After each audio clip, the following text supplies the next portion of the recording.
How can administrators establish and use systems to analyze and share data to guide whole school and classroom level continuous improvement? A great way to do this is to establish a poll or a survey. It could be whether a student survey or a teacher survey to see how effective the digital tools and resources and pedagogies in the classroom are going. And one way to do this is another way to do this is through the SAMR model. The SAMR model is a way to analyze how we incorporate the technology in the classroom by using substitution, augmentation, modification, and redefinition.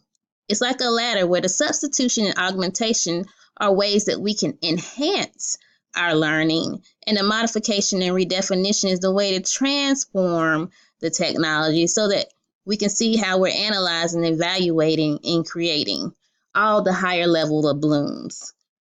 The same model can also be used to look at for items for administrators as they continue to do their walkthroughs, classroom walkthroughs in the building.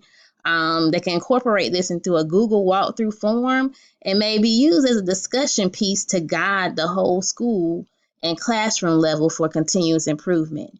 And of course, this will also be used as part of the teacher evaluations, where it could be a talking point to see what level of the SAMR model that teachers fall in, and then how can we make our way from the enhanced level, enhancing our technology, to making it more of transforming our technology. So all this can be used again for whole school and classroom level continuous improvement.